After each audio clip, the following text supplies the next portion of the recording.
Barasat medical college পরিদর্শনে বারাসতের বিধায়ক Shankar Chatterjee MSVP Abhijit সাহার সঙ্গে বৈঠকের পর হাসপাতালের বিভিন্ন ওয়ার্ড ঘুরে দেখেন তিনি। হাসপাতাল চত্বরে অবৈধ দোকানপাট বরদাস্ত করা হবে না বলেও স্পষ্ট বার্তা দেন বিজেপি বিধায়ক।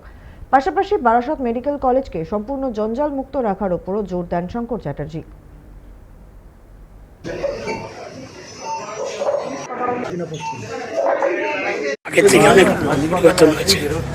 পরিবর্তন হবে, যেটা ছিল আগে তার থেকে অনেক বেটার, পরিষ্কার পরিচ্ছন্ন হয়েছে।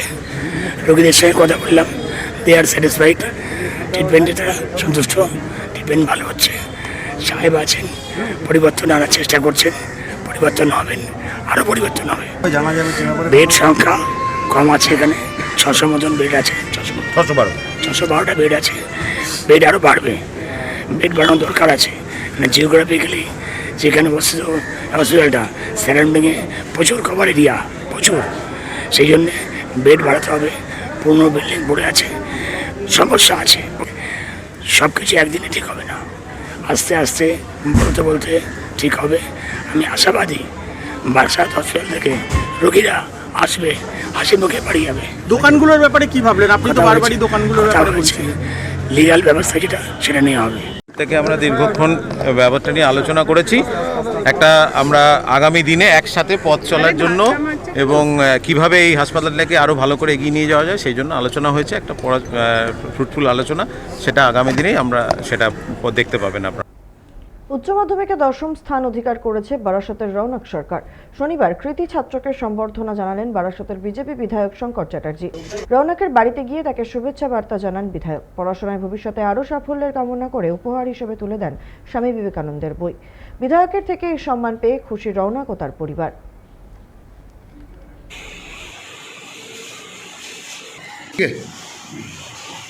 আমার এই রেজাল্টে তো আমি প্রথমে খুবই আনন্দিত হয়েছিলামই, আমি তো আশা করতে পারিনি, ভালোভাবে ভেবেছিলাম, এতটা আশা করতে পারিনি, কিন্তু এখন এই রেজাল্টে আমি আনন্দিত। আর এর আমাকে যে উনি এসে এরকম এত মোটিভেশান দিলেন, তাতে আমার খুবই আনন্দ লাগছে।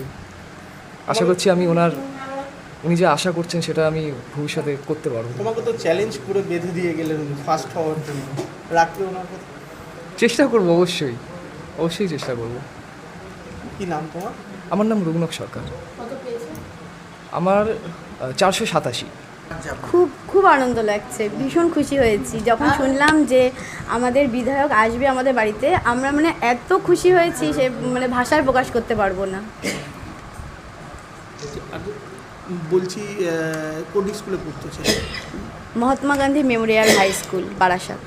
এই যে সফলতা পেয়েছে তার পেছনে বাবা মার কন্ট্রিবিউশনটা সব থেকে বেশি। এবং ওকে বললাম, তোমার আত্মবিশ্বাস বাবা মা যেরকম বাড়িয়েছে, তোমারও ইনবিল্ড আত্মবিশ্বাস বাড়াতে হবে, বাড়ির আগামী লক্ষ্য সেই স্থির করতে হবে, সেই লক্ষ্যে পৌঁছে যেতে হবে এবং তুমি সফল হবেই। এই আশীর্বাদ বলুন, পরামর্শ বলুন, যেটাই বলবেন সেটা আজকে দিয়ে গেলাম। আগামী দিন আরও সফল হবে, যে কোনো লক্ষ্যে পৌঁছাবে, এই আত্মবিশ্বাস আমার আছে, আমার থেকে 10 গুণ ওর আছে, এটা আমি বুঝতে পারলাম কথা বলে। সঙ্গে ওনার গর্ভধারিণী মা বসে আছেন, বাবা বসে আছেন, তাদের আশীর্বাদটা সবার প্রথমে প্রয়োজন। তারপরে শিক্ষাগুরু আছেন, স্কুল আছে, স্কুলের সব টিচারকে আমি ধন্যবাদ জানাবো এবং ওনার যে শিক্ষাগুরু তাকে আমি প্রণাম জানাবো, যাতে ওনার যে শিক্ষা, ওনার যে জ্ঞান আরও ওনাকে দেওয়া হোক, দিয়ে আগামী লক্ষ্য সেই লক্ষ্যে সফল হতে পারে।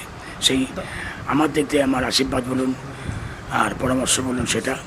আর বাবা মা পাশেই আছেন, তাদেরকে বলবো ওনার আত্মবিশ্বাস আরও জাগ্রত করতে। এবং আমার বিশ্বাস, ওনাকে দেখে আমার যেমন হচ্ছে যে আগামী যে লক্ষ্য, ওকে জিজ্ঞেস করেছিলাম, ও বললো ফার্স্ট, যে কোনো পরীক্ষা ফার্স্ট হবো, টার্গেট থাকে ফার্স্ট, সেই জায়গায় ও পৌঁছাবে।